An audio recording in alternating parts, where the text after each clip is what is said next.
Здраво на сите, ја гледате последната епизода на подкастот Како си за ова 2024 година. Ова епизода ќе биде малце поразлична од другите и ќе биде една епизода која што ќе направи една убава рекапитулација на годинава позади нас, но годинава позади мене, искрено ќе кажам. Заедно со тимов се решивме да ова епизода биде епизода каде што јас лично ќе ги најдам ќе ги најдам деловите и разговорите или дел од разговорите што сум ги имал со нашите гости, кои што мене највеќе ми помогнале. Не се ова најдобрите разговори можеби што сме ги имале, но се разговори и се моменти кои што мене како личност и за моето ментално здравје највеќе ми помогнале. Затоа нема да должам уште многу, немам гостен попреку мазата сега и само ќе ве поканам да изгледате оваа епизода, ако пак дел од разговорот или дел од некој од овие разговори ви се допадне, може сите овие да ги изгледате на нашиот YouTube канал, на Spotify, на Apple Podcast. Така што ве оставам со епизодава и секако, среќна нова година. Што е за тебе ментално здравје? Прва ти признам дека нормално знаев дека ти е тоа прво прашање и се мислев како да ти одговорам и не го формулирав конечно одговорот намерно, дури не дојдам тука на лице место, за да видам кај ќе ме однесе. Да. И сега ќе те потпрашам за да знам кај ќе ме однесе. Што е за мене ментално здрав човек? Прашуваш? Или како мислиш дека јас гледам на целиот тој концепт што се вика ментално здравје? Причината зашто поставам е сакам да видам како луѓето размислуваат кога ќе им го поставам тоа прашање. Да, окей. И затоа сакам целиот еден разговор таму да ни почне, за да знам јас како таа личност размислува за тоа. Како ја размислувам у последно време избегнувам да го користам така. Затоа што ми е како предалеку од основата. Ако некој стварно го интересира и дошол сега да си дефинира или има проблем некаков или не знам ментално здравје и како да ќе го оддалечи од суштината за да нема проблеми со ментално здравје. У суштина пробам да кажам дека не ќе да го диференцирам. Не ќе да има ментално здравје, па да има и физичко здравје, па да има и онакво и вакво и такво и некако им прави на луѓето overthink. Премногу лабели со тоа. Да. И за мене здравје. Што е здравје? И тоа, ако стварно сакаш да си здрав, знаеш што треба правиш. И не се замара и дали е ментално, ама чекај сега дали сум депресивен или анксиозен, па да идам да читам. Решението не е тука. Дури и да е проблемот тука, решението е у целиот живот. Движи се, трчај, учи, читај, предизвикувај се, прави некои ствари и прави го тоа така, и прави го, и ќе видиш дека после некој време нема ни да имаш концепт за ментално здравје у наводници. Така што моето има две универзални вистини, таа е едно у две у едно. Како беше она love your neighbor, love thy neighbor, значи сакај го соседот кој што се сакаш себе си. И моја огромна водилка е на Сократ поговорката An unexamined life is not worth living. Неиспитан живот не вреди да се живее. Било кој што ќе ме праша или го интересира за било какво здравје, ја не би кажал ништо повеќе од тоа. No. Тоа е. И не ме прашај детали. Ако се посветиш доволно време на свој начин да ги разбереш од овие два концепти, а можеш да ги распакуваш овие два концепти до бесконечност, ама не прашај детали. Да. Не си таму. Не си таму уште дојден. Ако немаш раскопано на овие два концепти.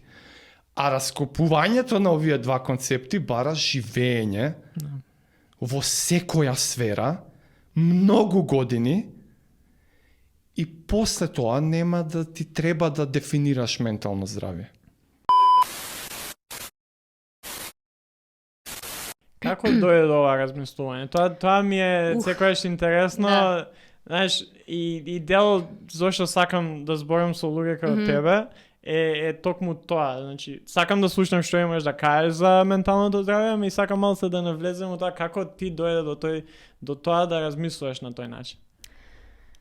Па мислам дека порано, сега за жал не толку, ама пак пробувам да станам многу љубопитен човек. И како љубопитен човек, константно си истражуваш прво себе си, зашто правиш одредени работи, зашто се чувствувам вака, зашто кога ќе истрчам макар и 2 километра, некако нешто и па се читаш и гледаш дека испушта некакви химикали, мислам тоа е општа хемиски, како кажем, хемиски процес се случува и за тоа се чувствуваш подобро. При тоа, моето детство, исто така можам да кажам виновно за тоа, преди тоа што моите родители, мислам цело време додека растев, они работеа со зависници. Значи имавме центар за рехабилитација за зависници од дрога, алкохол, коцкање и така натаму. И некако кога растеш, и ние буквално растевме, да кажем, заедно. Јас така сум израсната со луѓе кои што се борат со такви работи во животот. И неизбежно е некако да навлезеш подлабоко во себе, за да размислиш, пример, шо би натерало некој човек да стане зависен од нешто такво, или не знам, мислам дека ако кажам си жена, сето тоа е љубопитност пред се за самата себе, љубопитност за другите луѓе. Зошто некој човек вака реагира, зошто некој така, зошто јас вака. И сето тоа плюс, мислам, самостојно истражување на оваа тема. Јас сум во никој случај лиценциран професионалец од полето на, не знам, менталното здравје. Но мислам дека, поради начин на кој што сум била израсната, поради тоа што живеам, да кажам, во многу блиска заедница на многу различни луѓе, која што, да речам, е поврзана со љубов. Мора да работиш на себе, за да може да едноставно да живееш со останати луѓе кои што се спротивно различни од тебе. Да. И тоа исто така доведува до тоа да сватиш дека како луѓе не е црно-бело, мислам, јас сметам дека не може само да се одвои менталното здравје од сите други аспекти на човекот, туку на вистина е искуствата на човекот, начинот на кој што живеел, средината во која што живеел, менталниот склоп, начинот на кој што е човекот создаден, мислам, на кој што функционира, едноставно сите се различни. И не знам, самото тоа, мене ме довело сега, може би за 10 години ќе имам скроз друго мислење, дека всушност менталното здравје ги содржи сите овие елементи. Како што ги кажав. Да, интересно што спомна тоа живење или функционирање во средина кај што имаш многу различни и позадини, и контексти, луѓе од различни фели, со различно растење како деца. Колку тоа тебе ти помага сама себе да се надоградуваш и да учиш, бидејќи не сакам да генерализирам, ама најчесто ние се чувствуваме најкомфортно кога сме околу луѓе кои што исто размислуваат, истите работи ги правиме, на исти места излегуваме, се дружиме, ама колку, само до тоа што ти го спомна, ти помага да бидеш уште повеќе љубопитна, да истражуваш, да научиш нови работи кои што после ќе дојдеш и ги примениш. Но добро прашање. И мислам дека заедницата, односно да се биде дел од заедница е клучна во, да кажам, аспектот на менталното здравје.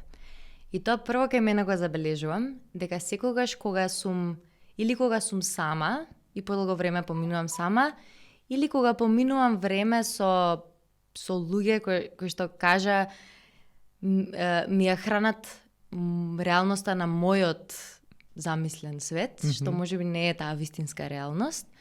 Со самото тоа јас број еден приметувам како стагнирам во сите полиња. Бидејќи едноставно се тоа што околу тебе ти кажува дека ти си супер човек и ти немаш потреба ништо да смениш или да се видиш каков си Немаш внатре. некоја конструктивна критика, некој да ти Точно. каже ова што правиш не ти помага уопште. Точно, и ако некој ти даде некаква конструктивна критика, не е конструктивна во твоите очи, ти го руши светот кој што си го градиш, едноставно тие луѓе не ги сакаш во да орбитираат околу тебе. Да, во твојот круг. А второ нешто е исто така кога поминуваш време само со, не знам, одреден вид на луѓе, ти се гаси, да кажем, таа жар што имаме, таа љубопитност што имаме како мали деца за да истражуваме и дури со некого да не се согласуваме, нема ништо страшно во тоа да прашаш или само да онака да ги ставиш стапалата во плиткото, само за да почувствуваш како е. Ти, мислам, според мене тоа е начинот еден човек да расте. И мислам дека што повеќе растеш, разбираш дека исто како и јас што сум многу комплексно битие и како што мене ми сметаат многу работи и ме повредуваат многу работи и имам многу лузни, така и буквално сите други околу мене. И како што кажав, заедницата за мене представува огледало на самата себе. Бидејќи кога сум сама, кога сум со луѓе што исто размислуваме, нема огледало, односно јас сум си самата своја рефлексија и некако не ги гледам работите што ми се на грбот залепени.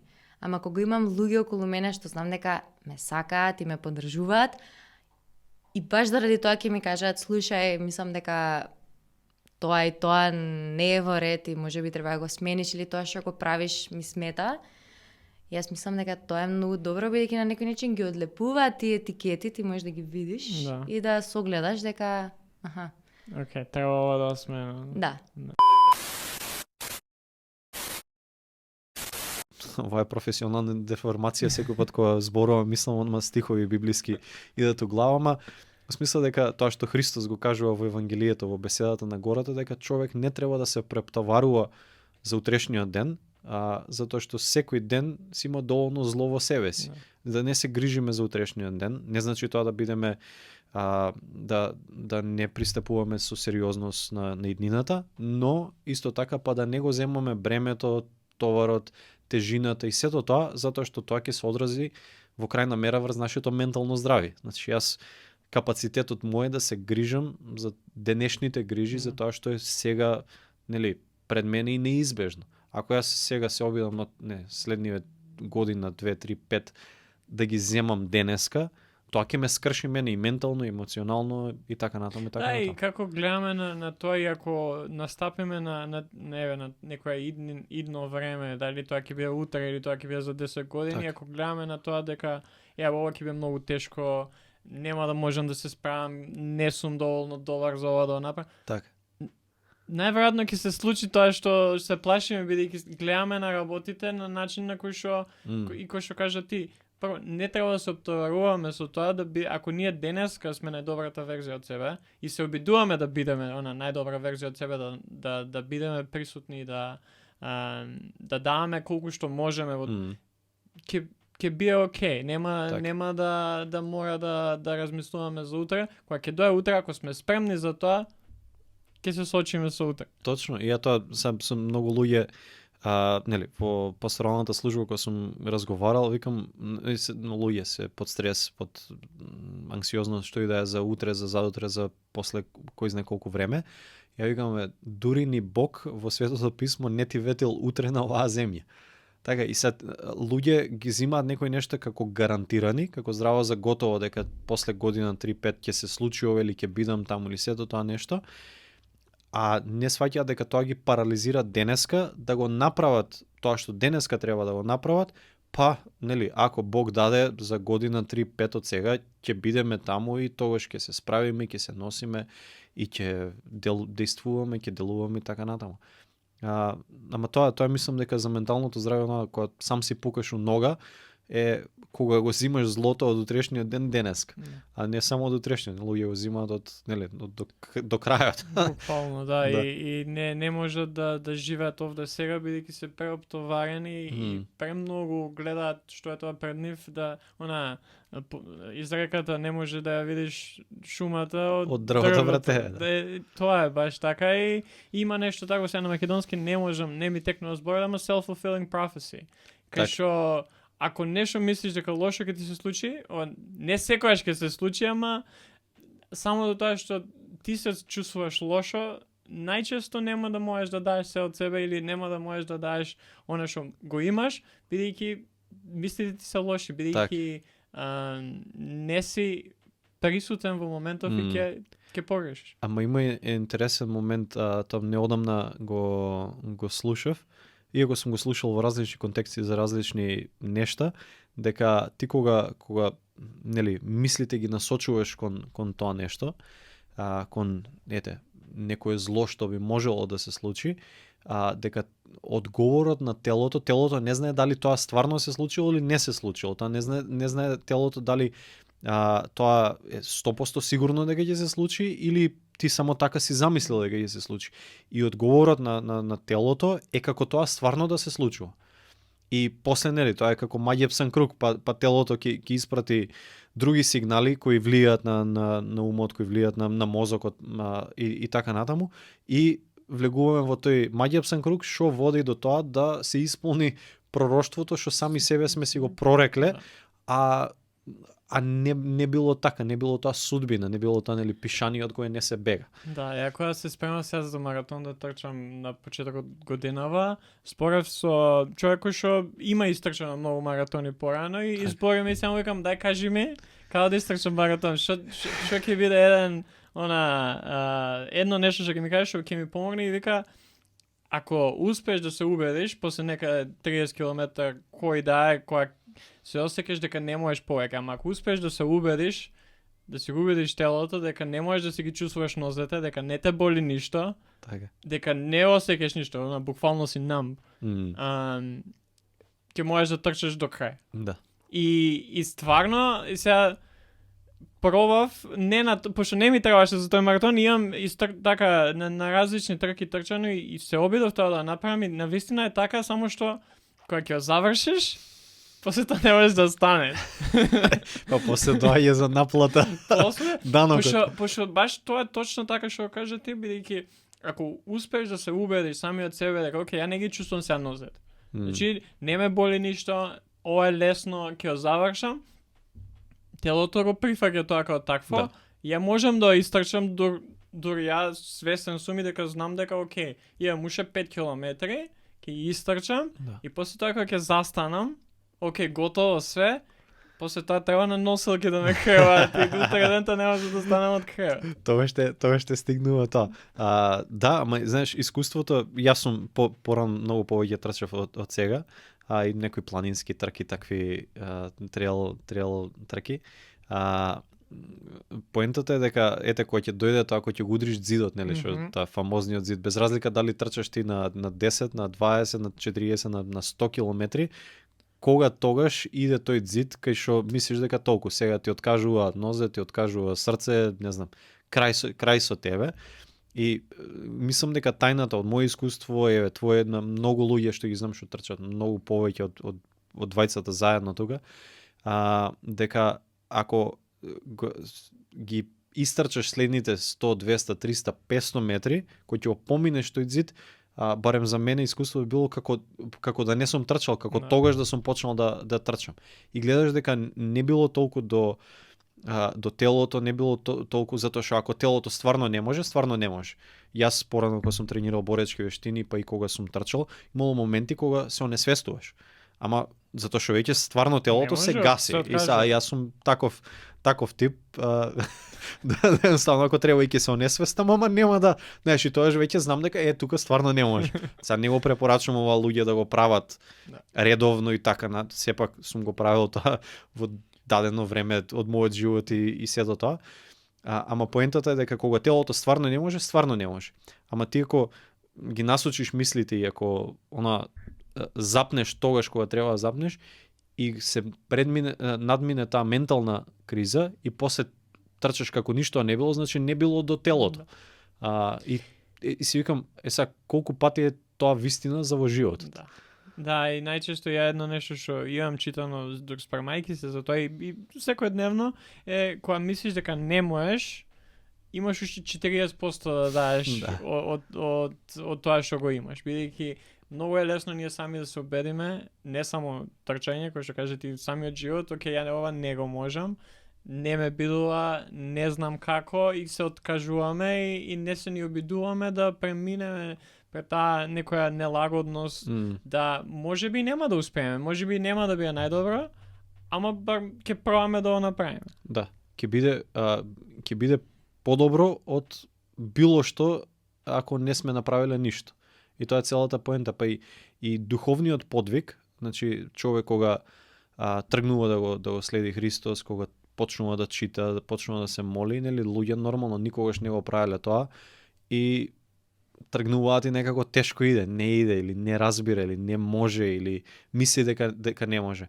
Ама поентата и во духовниот подвиг и во духовниот чекор што се после тоа се рефлектира на се останато е токму тоа дека ние сме повикани на совршенство, но совршенство кое не може да се добие инстант. Во смисла да јас денеска тргнам да го следам Христос и утре да бидам тоа е тоа. Светител, да, уште нели да ми нацртаат икона.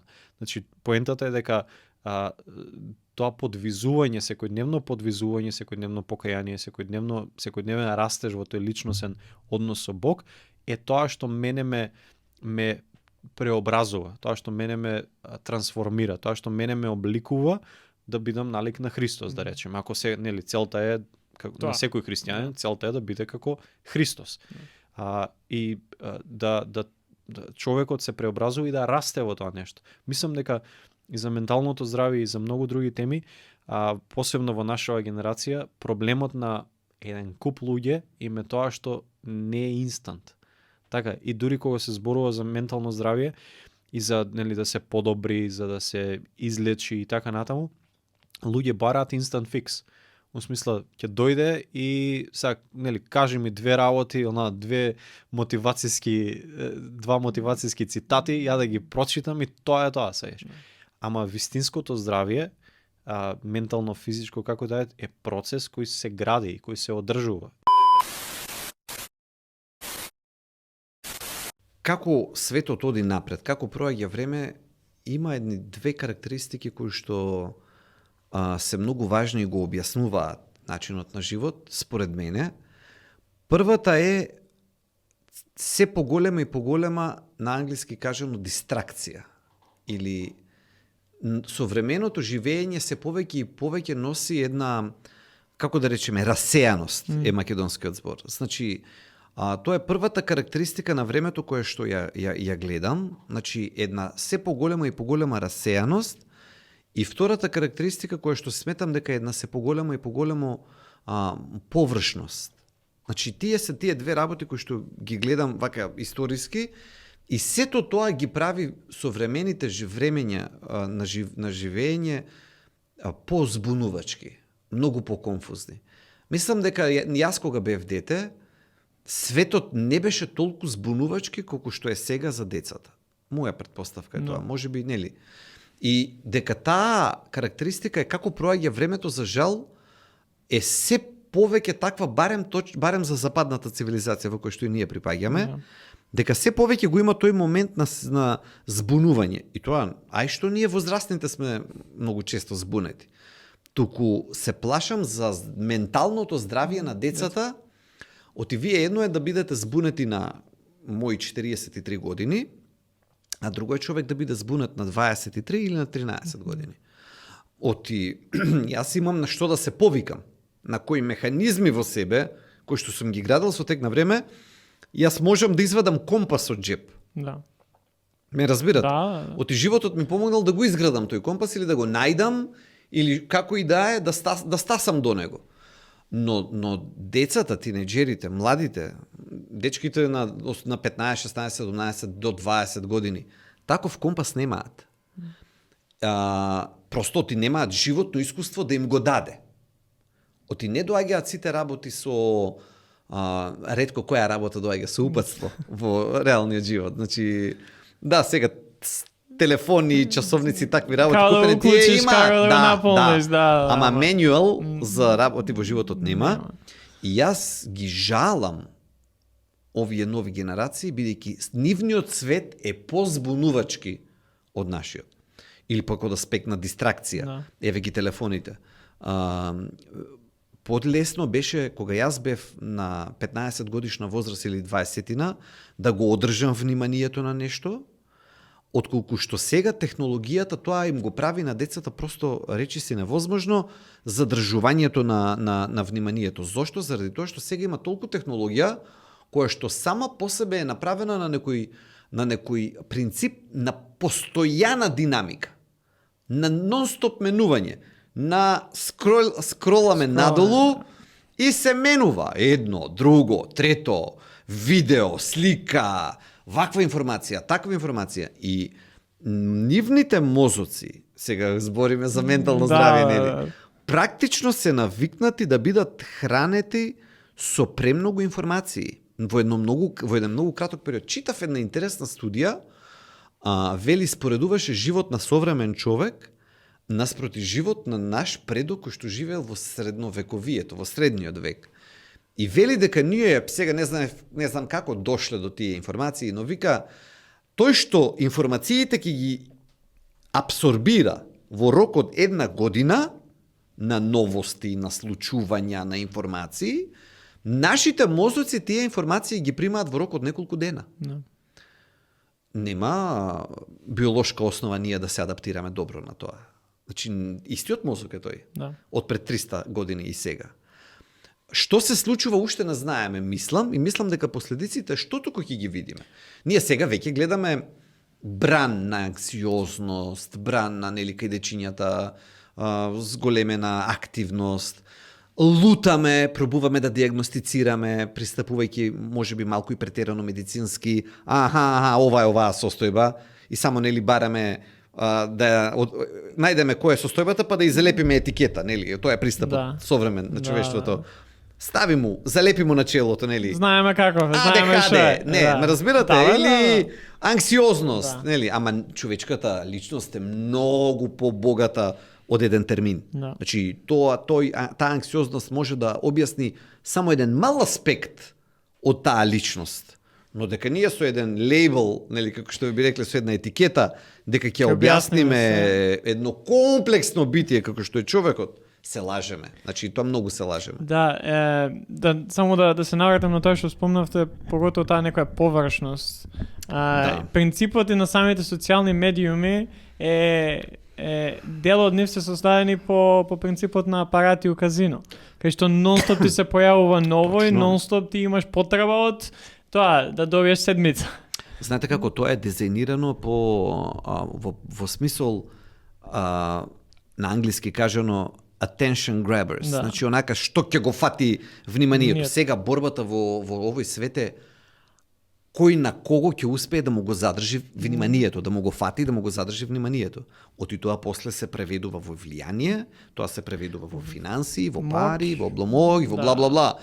Ама првиот момент е тој момент на фаќање на вниманието. 5 секундно видео, 10 секунди да те фати и после сад време ти си уште таму, уште гледаш видео. Точно, но тука има еден друг проблем. Тука има проблемот на скриениот проблем кој што настанува како последица на тоа.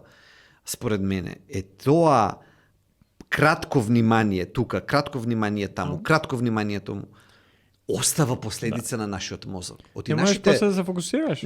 Тоа е тоа. Оти нашите мозоци се врвниот збор на природата за адаптација. Тоа што природата или Бог сакал да го создаде како најдобро нешто за адаптација, го создал во човечкиот мозок. И сега тоа што е наша моќ, тука одеднаш станува наш хендикеп. Да. Зошто? Оти ние се адаптираме на се. И нас ако не ставите во услови како луѓе, во услови на хипервнимание, на 5 секунди тука, 3 секунди таму, нашиот мозок ќе го прифати, ќе ја прифати таа игра.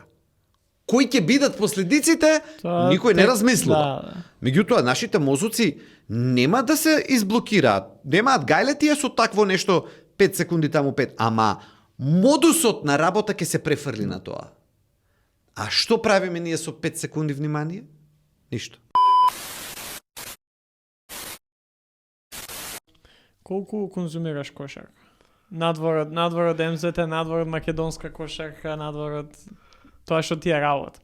Па, во последната година надвор од МЗТ не многу, бидејќи стварно немам време. Ние до сега имаме над 60 мечеви одиграно, уште сме март. Да.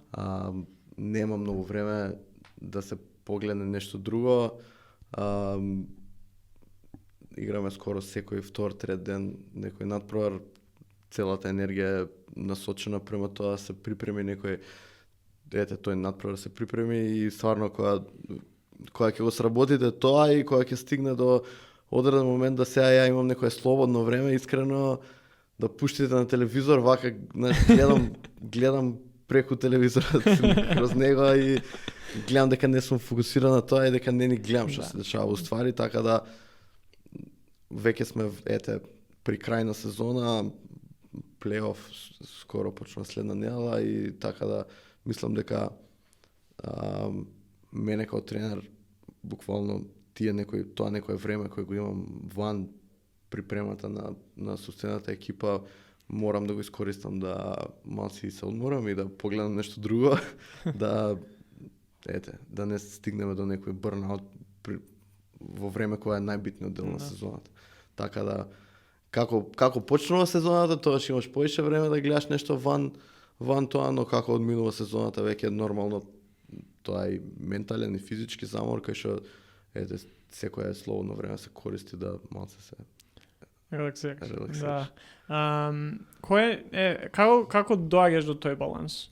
Дали има нешто што секојдневно го работиш или не знам, неделно, кај што ќе си посветам време за мене или со луѓе да бидеш или нешто сам што го правиш? Како доаѓаш до тој некој баланс личен живот и работа? Имав доста голем проблем со тоа, искрено до пред некоја година, каде што да кажеме 100% од моето време и беше фокусирано само на кошарката. И се соочи со еден проблем каде што веќе при крај на сезона ја бев најуморен. Кога највеќе му требав на тимот или на тимот, Јас се сочував со тоа да ја бидам најуморен и дека не можам да бидам на свој 100% присутен и активен и решив дека тоа треба да се смени. Бидејќи вие као лидер, као тренер, некој не можете да дојдете до ситуација кога не можете да им помогнете на другите или да не бидете 100%. Бидејќи ја не можам да барам од моите играчи да бидат 100% фокусирани на нешто кое го прават или посветени, кога ја не сум таков, нели? Мислам да ние треба да водиме одличен пример. Балансот како се постигнува? Да, имам некои работи кои ги правам секојдневно и искрено кога ќе осетам дека сум презаморен, кога тимот има слободен ден, бидејќи обично кај нас знаете како тренерите немаат слободен ден, имаат играчите слободен ден, тренерите се секогаш зафатени да треба нешто да спремат, па треба нешто да направат. Ја решив дека оваа сезона така ќе биде и за тренерите, и за стручен штаб, и кога имаат слободен ден, играчиве 90% од тие слободни денови ги имаат и тренерите, бидејќи сепак они имаат и фамилија и без разлика на тоа им треба и на нив одмор. За мене конкретно, сакам да еден ден, пример, кога тој ден ми е слободен, да не влезам во сала, да не комуницирам за кошарка. Имам куче, пообично тоа се прошетки со нејзе и така. Некое време кое ќе бидам сам, мене тоа ме регенерира, кога ќе бидам сам. кога нема луѓе околу мене, кога нема некоја гужва, некоја галама, така да обично тоа ми е некој тој баланс. Личен живот, знаете како, кога е некој дел од сезоната кога нешто мора да се направи, тоаш немате личен живот, искрено. Тоа може да го збориме дека имаме, ама не е тоа вистина. Да кажеме сега влагаме во последните 2 месеци во сезоната, јас сигурно ќе немам време да поминувам со пријатели или со фамилија или не знам, било што, мислам, нели кимам, ама не доволно. И така да тоа е реалноста и тоа е дел од работава која мора, кога ќе решиме дека ќе го работиме ова, мора да знаеме дека ќе има некои такви отстапки, некои жртви, да кажеме, и мора да бидеме спремни на тоа. Преско спомна за колку само тој стрес тебе ти влијаеш и сега пак барам за студентските денови, сега исто го спомна и тоа дека кај нас постои, не само кај нас, мислам дека секаде е така, постои тој притисок дека ако не си успел до 20 или ако идеш сега на факултета немаш бизнис или не си инфлуенсер, немаш успеано. Пред некој ден ми искочи на социјални медиуми мислење од не ми ни текнува сега кој беше, ама зборуваше за тоа како треба да се нормализира почнување на 30, значи 30 години, или станување тој професионалец на тие години, кај што веќе имаш изградено и лично искуство, и имаш време да станеш стручен. Секако не можеш да бидеш стручняк у област како што е, например, психијатрија на 20 години, 30, а и ја ќе земам и тој пример, пошто сум некој дел од спортот, сите професионалци со години и години тренираат за да станат Кристијано Роналдо или Коби Брајант или кој да Кире Лазаров у наш контекст. Колку е тоа важно да се нормализира тоа дека како не си станал нешто на 20 години, на 25, на 30, сосема окей, туку само треба да продолжиш да работиш, да продолжиш со тоа што си го започнал и евентуално успехот ќе дое сам по себе. Може би не треба да се нормализира, бидејќи тоа е нормално, туку треба да се објективизира. Значи имам искуство со млади луѓе кои што пример се борат со анксиозност и истовремено патем си ставаат некои животни предизвици да треба до 23 години или 25 да имам корпорација. Да. Значи секогаш треба, нели, супер е да имаме визија за себе и треба да имаме сите визија за она што сакаме, како сакаме да го постигнеме, но сето тоа треба да биде разделено во објективни, достигливи чекори, она што може да се постигне и достигне во одредена област. Сега пак ќе кажам, влијание, нели, на се од околу, од она што го гледаме, не значи дека некој ако има на 23 години, не знам, Порше, дека го заработил, многу ретко е тоа, со собствени, нели, со собствен труд или работа и така натака, најчесто е подарено од фамилијата. И сега тоа прави предизвик дека може би треба сите да имаат многу постигнато, особено тој социјекономски статус во тие 20-тите години, што е практично не толку реално. Мислам, ние можеме да си го ставаме како предизвик, но личноста ќе страда. Зашто ќе има постојано чувство на неуспех, на недоволно постигнување и така натака. Значи, медицината конкретно е долга наука, долг е факултетот, долго е специализирање после тоа, долго е после тоа, сепак едукацијата никогаш не продолжува, или психотераписка школа плюс додатни 4-5 години тоа плюс, не знам, милион години студирање и учење и све. И тоа не завршува, никогаш, затоа што, нели, ако навистина сакаш да си добар во тоа што го работиш, континуирано треба да следиш и да учиш. И нема, нели, пик или врв. Да. Само стварање на младите може да се стварат непотребно притисок. И за тоа е можеби една од причините и како да кажам, како оние ризик фактори за појава на одредени расстройства на психички план. Пораст на депресија, например, кај млади, пораст на анксиозност кај млади. Сега има странски истражувања кои што увидуваат дека тоа се социјални психолози, професори Джин Твенч и Джонатан Хайт истражуваат тоа конкретно во Соединетите Американски држави. Имам една книга многу убава за појавата на, тоест влијанието и од кога се приметува пораст на анксиозност, пораст на депресија, пораст на самоповредувачко однесување, на суицидалност и така натака, особено кај млади, со почеток на, се поврзува со почеток на социјални мрежи некаде 2011, 10, 11, 12.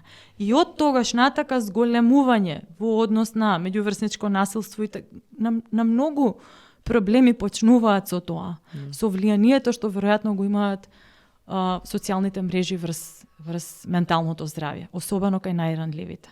Па тука се надоврза и пандемијата со коронавирусот, кај што повторно се зголемија и онака растечките, да речеме, статистики за појава на промени на менталното здравје во периодот на коронавирусот се воспостави дека најрезилентни или најотпорни се највозрасната популација над 65 години, додека најмладите беа најфрагилни во поглед на појава на промени на менталното здравје, најчесто анксиозност, депресија, несоница и останати. Да. Што може една млада личност или што треба една млада личност да направи кога ќе ги примети тие некои први знаци, дали е на било која расстройство, сега што го набра, кој е тој прв чекор што тие треба да направат? Јас би рекла пред се, значи ако веќе прво да споделат со повозрасна личност која што е од доверба, значи со член од фамилија, блиска личност, може да биде и некој од школото, и така натака, може да биде и стручно лице. Второ е веќе поделување со стручно лице, значи психолог, психотерапевт, психијатар, зависи од колку е оптеретена личноста и колку она со кој што се случува како предизвик ги надминува капацитетите да таа личност сама се соочи со тоа. Понекогаш, кога самата ситуација ги надминува нашите капацитети, не преплавува, не преовладува, многу е битно да се побара помош од стручно лице. Тука би рекле психолози и психијатри и психотерапевти, нели, ако има потреба за таков вид на помош. Да, која е разликата помеѓу овие три работи? Бидејќи еве некој можеби не слуша, ама не знае кој зашто е.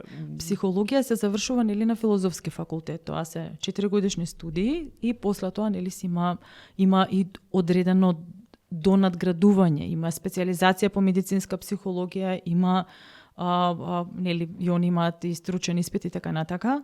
Психијатрија е веќе доктор на медицина со завршен медицински факултет, специјализација психијатрија, а психотерапија може да бидат и едните и другите и други соработници, здравствени соработници.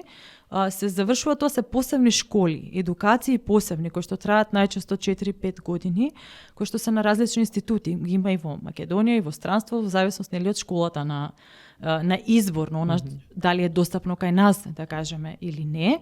Тоа е посебна, значи, школа каде што треба да се заврши, тоа е една, пак да кажеме, една круна на доедукација, бидејќи не секој психолог е и психотерапевт, не секој психијатар е и психотерапевт. Иако нели искуството веќе си нуди, да кажам, и на некој начин и знаење се, но сепак има разлика. Разлика, да. И се за некој за да закаже на психијатар, кои се тие некои чекори кои што треба да ги направи? Како се стигнува на психијатар конкретно на државна болница? Да, има многу добра шема, мрежа на психијатри на секаде низ Македонија, навистина имаме брилјантни колеги. И по различни и по повеќето градови, да кажам, има стварно добри колеги кои што се психијатри, се закажува преку матичен лекар. Директно, нели, преку матичен лекар се закажува на мој термин. Да.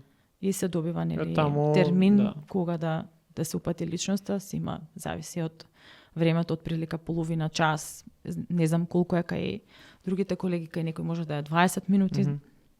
Да. Така, што е малку за што пак е малку. Ама за почеток мислам дека дефинитивно доволно и барем за имаме насока. Исто кај колегите што се психолози, има нели кабинет за психотерапија, каде што веќе се нели кај колегите психолози веќе времетрењето на самиот термин е 1 час, што е сосема доволно за психотераписка сеанса.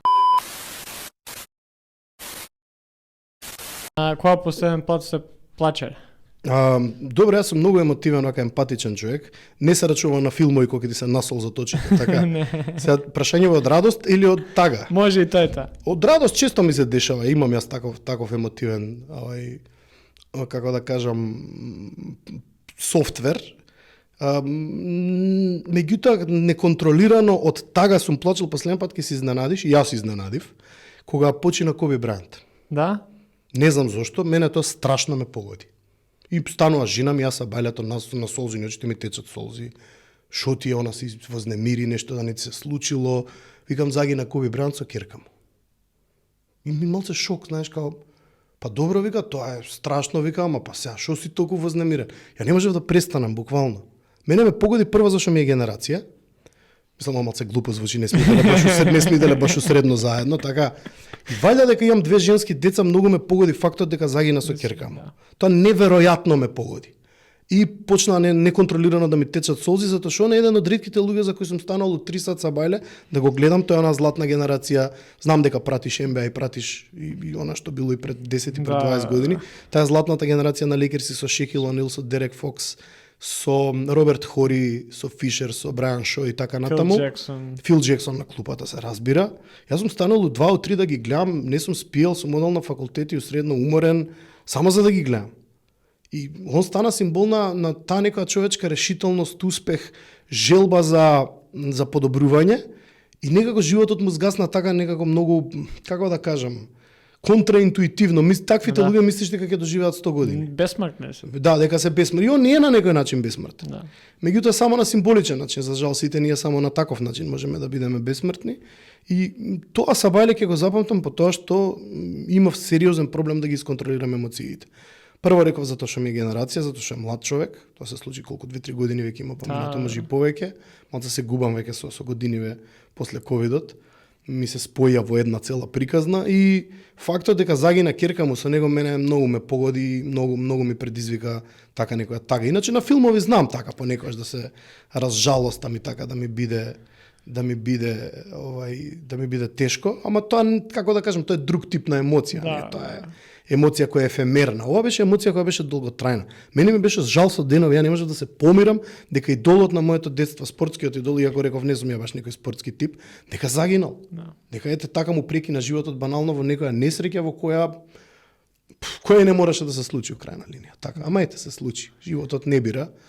Тотално, некои работи се тотално рендом. И тоа е тоа. Не, ја не очекував ваков одговор, дефинитивно Коби Брајант исто и за мене. Ја не очекував дека така ќе реагирам. Јас апсолутно не очекував дека тоа толку ќе ме погоди. Ја не можев да престанам, тоа траеше со сати. Да. Со обмарамче, онака се размрсуван, издепримиран, негативно расположен, дома ги насекирав сите како што се дешава со тебе. Абе, луѓе, викам, како да ти кажам, едини човек заради кој сум го обожавал да го гледам. Едноставно ми бил идол, не само спортски идол, како карактер, како цврстина, како детерминираност, како решеност да се постигне нешто. Како човек кој дошол од средно, така, направил кариера и он беше символ на човек кој не се откажуваше. До последниот кош не се откажуваше. Мамба менталитет. Посебен тип на менталитет, кој не е врзан толку со ароганција и безобразлук, као што или трештоген као што беше кај Майкл Джордан вржан, иако добро, имаш и кај Коби Брајант, fair share трешток, така сите тие големи звезди сакаат малку да ги провоцираат овие помладиве, и тоа е нормално, тоа е еден вид иницијација во НБА, нели? Меѓутоа фактот дека ти си се идентификувал со тоа, дека си станувал да ги гледаш, дека си се одушевувал на неговата грациозност како играч, на неговата решителност и така натаму, те прави и после кога беше комеморацијата, Шекил кој збореше. Мислам дека сега подкастот ќе се расплачам. Тоа ми беше страшно, мислам, нешто прилично бев вознемирен така на некој начин. Можам аналогијата само да ја направам, иако тоа мене не ме погоди затоа што ја не ја слушав неговата музика, аналогијата беше на таа некоја масовна хистерија која кај нас се појави за Тоше Проевски.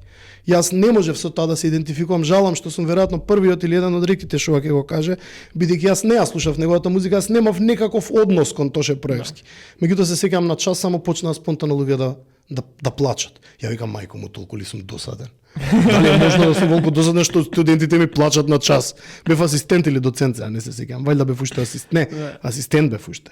И после сватив дека загинал Тоше Преевски, прв пат видов една таква масовна сцена и отприлика мене слично нешто ми се случи кога Коби Бран загина. Луѓето се идентификуваат со различни фигури, со различни профили, со различни личности. Јас еве не се идентификував со Тоше Преевски на ниеден начин, може да една или две песни негови ми се допаднале онака у пролазу, што би се рекло, ништо посебно, меѓутоа можам да сватам емоцијата, апсолутно. Не, ја дефинитивно бидејќи за мене ја изразнав на Коби, на таа кошарка. Ја кога играм кошарка или кога гледам кошарка, најчесто го мразам се она што Коби е. Не сакам кошгетери, сакам тимска игра, ама кога прв пат почнав да го гледам, не можеш, ти се залюбуваш во него и после тоа кога дознаш повеќе и повеќе за него и што тој правеше и мене мислам ме купи највеќе и сега станува подкаст за Коби Брајант, мене ме купи највеќе кога ги скина лигаментите и отиде зедма и шутна 2 слободни фрлања против Warriors таму 2 не ми текна сега годината. Ама тоа ти да не можеш ти кинеш лигаменти. Посебен профил на луѓе кои се едноставно врвни и кои се тотално посветени на одреден процес и тоа е нешто што во крајна линија носи успех. Practice makes better, така. Добро, ја само би се надоврзал за уште една приказна чисто за мене, кога збориме веќе го спомна и Тоше, мене пред неколку месеци, не знам дали испративте смртта на Дејан Милоевиќ. Ја знаев кој е. Да. Мене ја не знам зошто ме погоди доста и смртта на Коби, ама ова беше друга кај што ти сакаш дека поблиску ти е веројатно и како менталитет и како народ. И од Србија и Партизан и тренер пред некој месец му го слушав едно од последните интервјуи што ги има дадено на подкаст и си кажа животот е краток и треба да правиме се што можеме. Тој не загина во несреќа, тој едноставно почина како последица на здравствени проблеми, а очекуваш дека спортистите ќе бидат секогаш здрави, дека секогаш така се бавеле со спорт, па мислиш дека всушност многу од нив претерано се трошат и нивните тела после стануваат многу кревки. Врвниот спорт секогаш бара да платиш висока цена. Било што ќе правиш врвно во животот бара да платиш висока цена, така да тоа никогаш да не го заборавиме кога им се одушевуваме на сите оние кои се врвни спортисти, врвни професори, врвни, сите тие плаќаат висока цена. Така да прашање дали сме ние спремни. Ако не сме спремни, тоа е сосема окей. Да. Која е најдобра инвестиција што и мислам веќе спомнаме што имаш направено за твоето ментално здравје? Да, тоа беше сигурно исклучувањето од социјални мрежи или нивното игнорирање, апсолутно, нема дискусија. И сваќањето дека да земеш стамбер кредит не е најлошата работа што може да ти се деси, така тоа го сваќаш многу драматично на почетокот, првите 5-6 рати гледаш ти се кине од плата, стандардот ти пропаѓа и после тоа се навикнуваш и станува онака сосема еден нормален процес. Меѓутоа факт е дека најдобрата инвестиција што сум направила е таа, дефинитивно, да малце си посветиш повеќе внимание на себе. Не во смисол да станеш себичен. Знаеш, луѓето често многу лошо ги интерпретираат категориите. Не е да си посветиш внимание на себе, да станеш себичен кон околината, кон семејството, да станеш таков осамен, едноставно да ги отугиш сите од себе, него едноставно да се фокусираш за да изнајдеш сила, така, да можеш да функционираш. Второ, мораш многу добро да ги познаеш механизмите кои ти ги полнат батериите.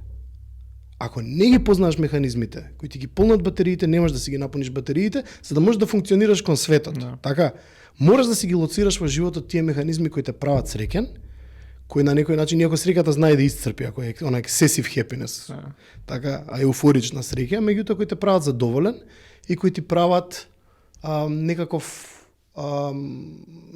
како да кажам, те доведуваат во баланс.